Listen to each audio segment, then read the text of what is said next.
A few of you have been asking for some help in setting up the cameras for photography. These cameras are pretty amazing in the way that you can customize them so much. So in no way is this the best way to set up your camera. I've just found it's a way that works well for me. You may find that programming different buttons in different ways works better for you, but that's the great thing with these.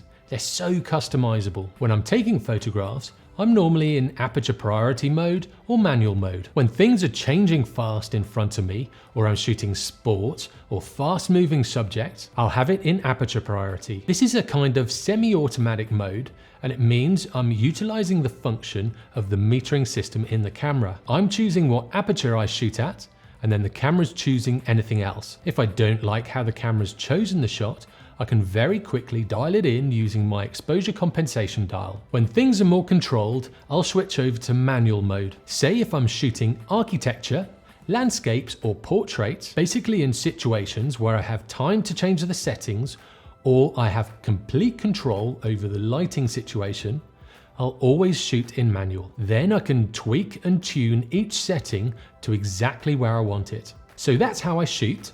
Now I'll show you in the menus how I set everything up. I am a hybrid shooter, so I do shoot a lot of video as well as photographs. So there'll be certain settings that are for both, but most of my settings I set for photography. I'll also briefly explain why I change certain parameters. So I'm in the menus, I'm on tab 1, and we're going to start on these. File format, I keep it to RAW. If you're a little bit intimidated by RAW, have it on RAW and JPEG. But if you're editing in any kind of editing software like Lightroom, keep it on RAW, learn how to develop those pictures. The RAW file type I keep to compressed, and then I don't worry about JPEG quality or image size because I'm not shooting JPEG. The aspect ratio I keep to 3:2 instead of 16:9, 3:2, just a nice shape to the image. APS Super 35, that's the crop mode. I only really use that for video. Long exposure noise reduction, I keep this off. This is really irritating when you're doing astrophotography and you take a shot because it doubles the time. If you're taking a shot for a minute, you'll have to wait another minute. If you want to see my video on long exposure noise reduction, click on the eye in the corner. The color space I keep to sRGB. With the drive mode, I have it on the button here, but this is where to find it in your menus. This is where you just change from single shot to multi-shoot, high burst setting, and bracket shootings and things like that. Next one is bracket settings. This is where you can have a delay on the bracket, and you can also choose what order the brackets are going to be in. If you're not sure what bracketing shots is, click on the eye in the corner. This will take you to one of my videos. This next setting, I don't use this memory 1 and memory 2. That's the 1 and 2 on your mode dial. The reason I don't use this is, say if I'm shooting throughout the day, what I'll find is if I've recorded those settings in the morning, it may change till the afternoon. So say if I'm shooting a number 1 and I switch back to number 2 for whatever reason, the settings might have changed. And if I'm in a high pressured environment, I might not notice that the settings have changed slightly, or I'll take a few shots and it might be under or overexposed. I prefer to change the settings as I'm going along, so I ignore those memory settings. The next one, the focus modes. This is where you choose between single shot autofocus and continuous. There are other modes to this, but I tend to use either single shot or continuous shooting. The next two, the priority set in AFS. With priority set in AFS, I have it set to AF. This means the camera won't take a shot until it's got focus. When you're in AFS or you're taking a single shot, so you want the focus to find a point and stick to it, you need that focus point before taking a photo. So this kind of makes sense. With the AFC, I tend to have this on balanced emphasis because normally if I'm in a tracking mode and I'm on autofocus continuous, I'm following something. Maybe a motorbike rider or a car or a subject that's moving towards me. Normally then I'll have it in a high-speed drive mode and I'll want the camera to take as many shots as possible. If you have this set to AF and the autofocus kicks out a little bit, it'll stop in the drive mode. So you'll kind of miss a few photographs and it'll be quite jerky and stuttery. So I keep AFS on autofocus priority and I have AFC on balanced emphasis. The next one is focus area. I keep this on flexible spot. I just like having the focus point where I want it. And when you use this in conjunction with the touchscreen, it works really well. With the focus settings, we'll go into that in a bit. This just means you move your square, and then if you control your dial, you turn those. I have it set to this middle button, so when I press that, that's my focus settings. This SWT vertical horizontal autofocus area, when you have this turned on, it means you can set a focus area for when you're in portrait mode and when you're in landscape mode.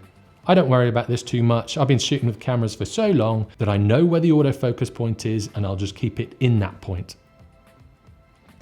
AF illuminator, that's that orange light on the front. So if you're shooting in low light conditions, it'll throw a bit more light in so the camera will be aided in getting autofocus.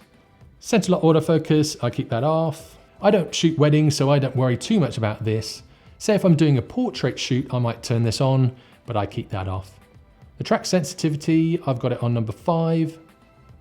And then this bottom one, autofocus with shutter, I keep this off. I use back button focusing, so my focusing is on this back button, and I just literally use the shutter button to take the photograph and set my auto exposure when I'm in the more automatic modes like aperture priority. I'll keep the autofocus away from the shutter button, and I'll put it on one of the buttons on the back. This is just a system I've got used to, and I really like it. If you're interested in back button focusing, click on the eye in the corner. This will take you to one of my videos. The pre-autofocus, I keep this off. This just means when your camera is just sat there, it'll track and autofocus, and it'll focus on what's in the focus square. But the problem with this is, if say your focusing square is on a white wall, it may track around a little bit. So I just keep this off, and I just want it to focus when I tell it to. I don't worry about these autofocus areas. Yeah, I don't worry about any of that. Micro adjust, I think this is more for when you're using the A mount lenses, so I don't worry about that. I use the exposure compensation dial up on the shoulder, so I don't worry about these. This is where you would change the exposure compensation in the menu. I program my ISO on this back dial, so this is again just where to get to it in the menus. ISO is one of your 3 main settings that will control how the photo looks. Therefore, I want quick and easy access to it. I'll show you how to set this up in the custom menus. I normally keep my metering mode to multi, and sometimes I'll use spot standard, but most of the times I'm in multi-metering mode. It does a really good job, and say if you're shooting in aperture priority, you can then use your exposure compensation dial if it doesn't quite hit the mark of where you want the photo to be. Face priority in multi-meter mode, I have this on. What this does is prioritize the person's face if there are any faces in the shot. Spot metering point, I keep this to focus point link. So when I'm using the flexible spot, what it'll do is wherever that flexible spot is, when you're using spot metering, it'll take a meter from where that focusing point is. So say if I'm focusing on someone's face, it'll take the meter off that face, but this is in spot metering only. I quite like that function. Next we go to exposure step. I always keep this on 1/3 of a stop. What this means is whenever you click your shutter, your aperture, or your ISO dial, every 3 clicks in one direction will change it by 1 stop, whether it's an increase or a decrease in a stop of light. This means I can feel my way around the camera. So say if I'm changing my aperture, I know 3 clicks will change it by 1 stop. If I'm changing my ISO, 3 clicks on the dial will change it by 1 stop. Next, auto exposure lock with shutter. I have this on. It just means when I half press my shutter button, the auto exposure will lock. Now, I don't really use flashes, and when I do, I have them in manual mode, so I don't worry about any of this. Next we've got white balance. Normally I'll have my white balance on daylight. I've just got it set to cloudy because it's very blue in here when you're filming the back of a camera. I don't use auto white balance, so I don't worry about that. I have DRO set to off. Creative style, that's just something that's baked in the JPEG, so I don't worry about that either. Pitch profile, I keep that off. That's more for filming. Say when I am filming, I'll use the Pro Color pack from Andrew Reid and EOS HD. I have all of those settings programmed in there, but when I'm taking photographs, I keep the picture profile off. If you do shoot JPEGs, the picture profile is something that you can change the look of the shot with. But again, I prefer shooting in RAW, and I'd say if you want to get as much information out of the camera as possible, shoot in RAW, and then really refine your photos in an editing program like Lightroom. Next, we have the focus magnifier. Basically, what this is this little box that you can zoom in and get critical focus. I switch the focus magnifying time to no limit, the initial focus magnification to ×1, and then I have autofocus in focus magnification on. With the manual focus assist, I switch this off. Basically what manual focus assist does is, if I switch it on, I'll show you. If I switch to manual focus and I start using the focus dial, it zooms in automatically. That's manual focus assist. I don't like that. I prefer to keep that off, so when I'm turning the focusing dial, it stays on the full frame. Then if I need to, I'll hit the magnification tool to get zoomed in. You may like this option, I don't. Next we have focus peaking. This basically is what that red color was on the screen when I was manual focusing. I have it on, I have it mid, and I have it red. So you can see the red lines around that little speaker. If I change to here, you can see the red lines around that. And if I change to the cup, you can just about see a red tint on the edge. Focus peaking is really good when using vintage lenses or manual focus lenses only. It really helps get that focus. Next, we have anti-flicker shoot. I keep this off. I don't really shoot under fluorescent lights. This is something you might have to experiment with if you do shoot under fluorescence, but I don't, so I keep it off. I don't really register faces in it either. Maybe if you're shooting weddings, you might want to register the bride's face. That's up to you. I don't really do that. Next, we're on to movies. Don't worry about those. We're not shooting movies, or we're not talking about video functions at the moment. Silent shooting, I keep to off, unless I'm shooting in something like a church or a place where it's really sensitive to sound. But I keep that off. I kind of like the clicking of the camera. I know I've taken a shot. E-front curtain, I keep that on. Release without lens, I enable this. I use manual focus lenses a lot, so you need to enable this if you're using a manual focus lens. Otherwise, it won't take a photograph. Release without card, I disable this. I've had a couple of times before I set this where I'd start on a shoot, I'd start taking photographs, I'd be 5 or 10 photos in, and then I realize that I don't have a card in the camera. So if you set this to disable, it means the camera won't take a picture and it'll actually flash up a warning saying that there's no card in the camera, but it won't let you take a photograph. With a steady shot, I keep that on. Steady shot settings, I have it to auto when using native lenses. When using manual lenses, it'll switch to manual automatically, and then you just need to change this to the focal length that you're at. But I have a native lens on there now, so I'll keep it to auto.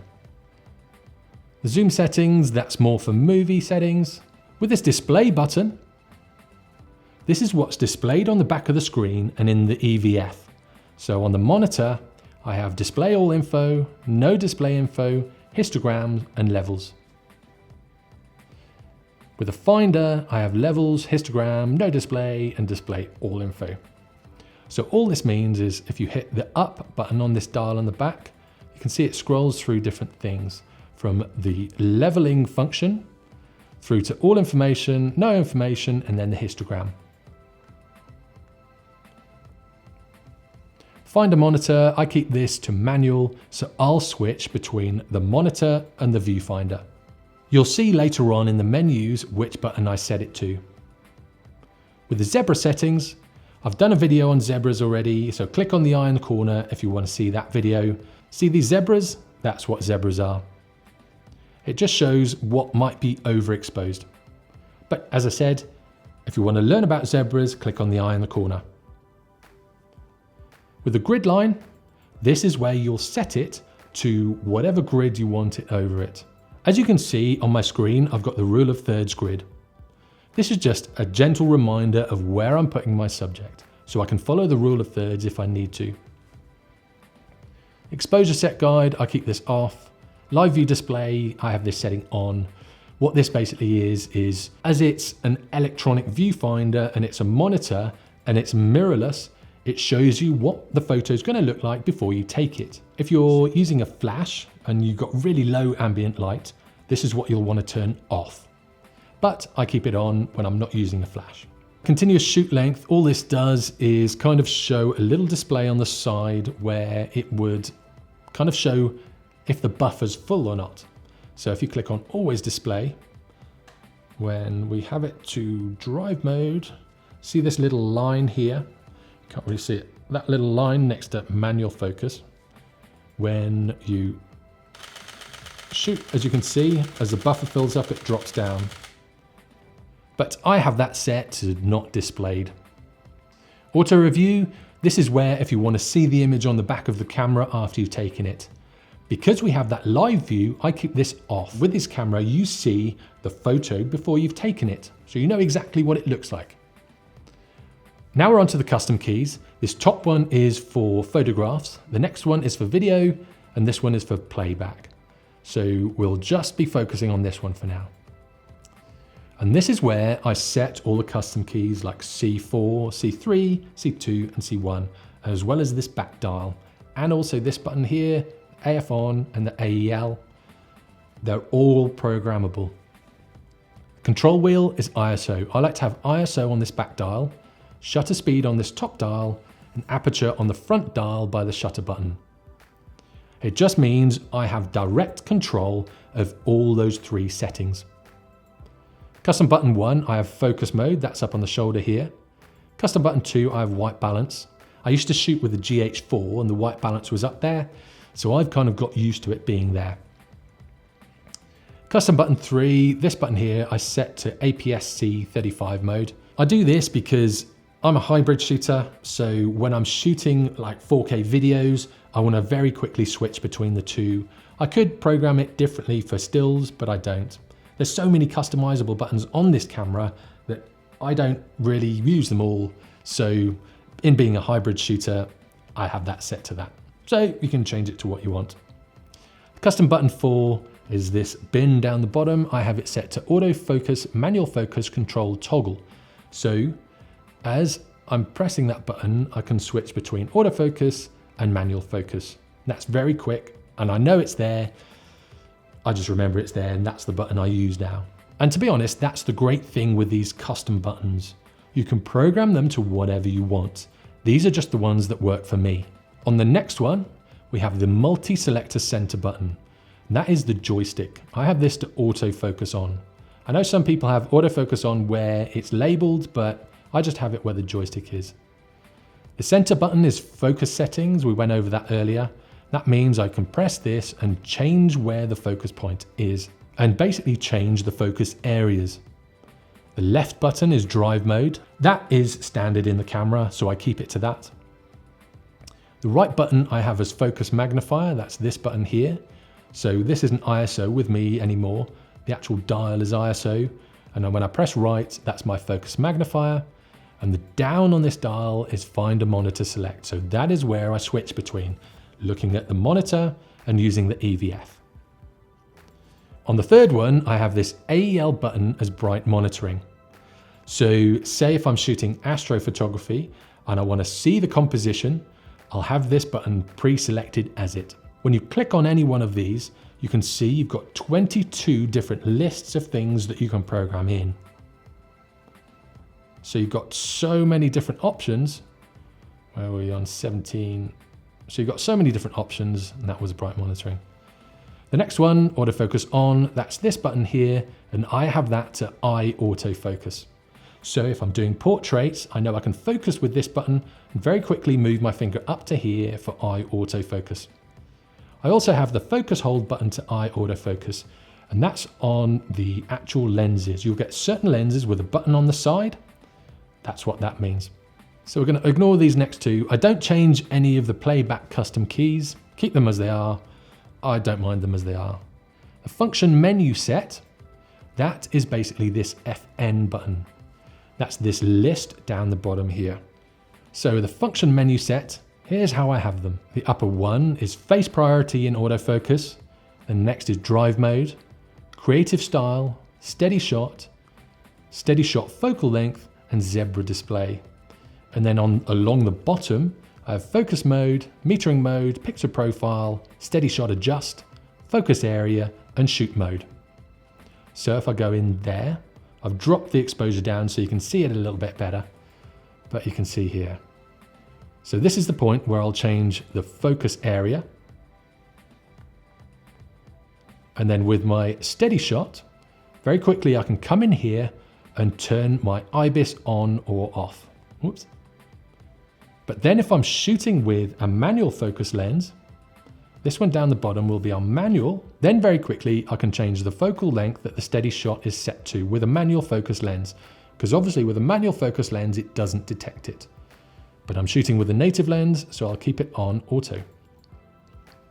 I also quickly access my picture profiles here, my multi-metering mode, and creative styles. I don't really touch them much, but I was kind of running out of things to put in here. So yeah, that's just the way it is. Got my zebras so I can turn them on and off quickly. So yeah, you know, there's so many different customizable things in this camera. I'm just running out of things to fill these spaces with. Anyway, I'll go back to the menu. With my dial setup, I'll have it AV on the front, so that's aperture priority on the front, and shutter speed on the back. You can swap them over if you want. I'm just used to that way. And then I keep rotate to normal. This means you can change the direction where you'll increase or decrease your exposure for these dials. This dial exposure compensation means that you can have the exposure compensation set to one of these two dials. I don't see the point in this because it's literally on this dial here. Movie button, we're not worrying about those. Lock operation parts, audio signals. Audio signals, this is basically beep on focus. Don't be a beeper, turn this off. So annoying when you have a photographer that's just beeping away. So just keep that off. Irritating. Next is just network settings. I sometimes send images straight to my phone, but most of the time I'll bring them off the SD, upload them into my computer or on a hard drive, and then edit them there. So I don't worry too much about network settings. Playback, I keep the same as well. And now we're on to setup. With the setup, obviously monitor brightness, changes your monitor brightness. These all pretty much do what they say. I don't change that color temp. I don't use gamma display assist. That's more of a video setting.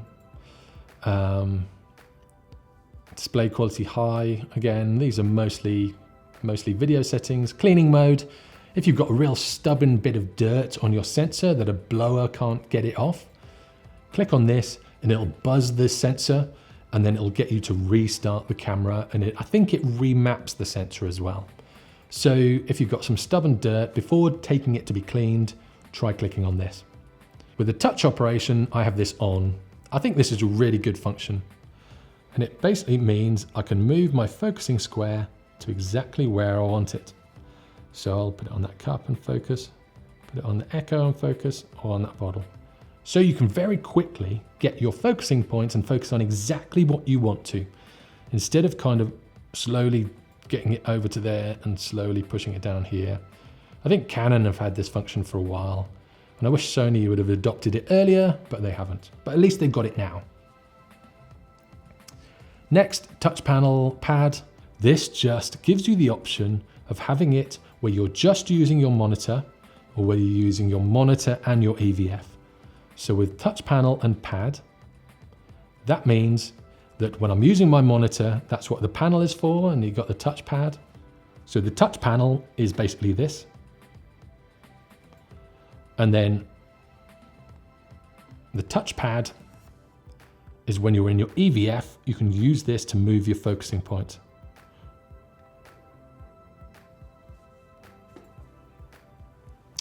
I have it to touch panel and pad. With the touchpad settings, I have operation in vertical orientation on. The next one I have absolute position, and I have the whole screen. This is just what I've become used to. All these I don't worry about too much. USB connections I don't worry about too much either. Set file name. I have two different cameras. I have the A7 III and the A7R II. So sometimes I'll have images and I don't know which camera they'll have come from. This is where I remedy that situation. I have this set to A7 III. So as you can see, my images will come through A7 III and the number file that they are. Then I know straight away which camera they come from. Don't think there's anything in there. Record media settings. Everyone was going on about how it has 2 slots and how important that is. If I'm doing a professional shoot, I'll make sure that it records to both. I'll have it set to simultaneous, but when I'm just shooting for myself, I just have it set to standard. And that's pretty much it. With the My menu setting, I put format and monitor brightness and the viewfinder brightness there. But I don't really have much else in there. There's so many customizable buttons in this camera that you don't really need this. Like with the function button and with 4, 5, 6, 7, 8, 9, 10 customizable buttons on this camera, I have everything where I need it. All I do is bring format and monitor brightness and viewfinder brightness here in my menu. If you want to put more things in, go to My Menu Setting, Menu 2 and Add Item. And then this will give you anything that you want to add. But I have everything I need in there. I'm happy with that.